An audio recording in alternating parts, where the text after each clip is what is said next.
Saudaraku, Megawati Hangestri Pertiwi bersama timnya Daejeon Jungwon Jangrespak kembali kalah pada Liga Voli Korea 2023-2024. Diperkuat pevoli Indonesia, Redspak mengawali putaran ketiga Liga Voli Korea dengan hasil memilukan pada Sabtu 2 Desember 2023 kemarin.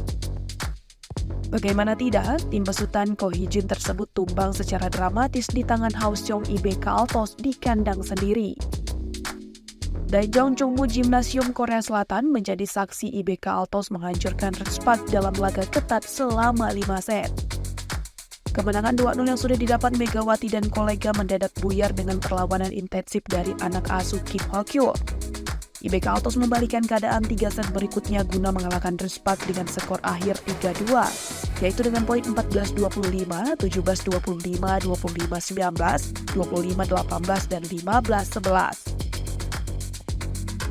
Dengan kekalahan ini, Redspak gagal melanjutkan tren positif yang sudah tercipta dari laga kontra Gwangju All-Paper Stepping Banks. Tim yang juga diperkuat oleh outsider asal Amerika Serikat, Giovanna Milana atau Gia, memang tampil buruk di putaran kedua.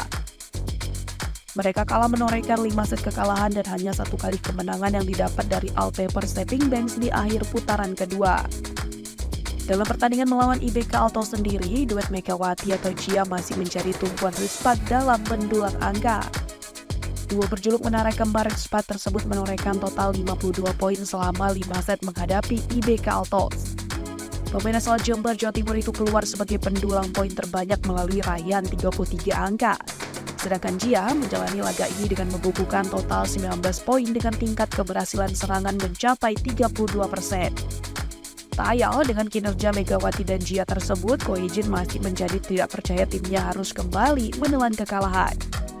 Pria berusia 43 tahun itu menilai bahwa Gia dan Megawati merupakan pemain yang emosional di mana skill saja tak cukup bagi mereka. Kedua pemain itu harus ditangani oleh lebih sekedar aspek teknis saja, melainkan juga sistem daya dukung yang baik. Lebih lanjut, daya dukung bagi Megawati dan Gia sempat terlihat melalui penampilan Park Min-min, terutama di putaran pertama.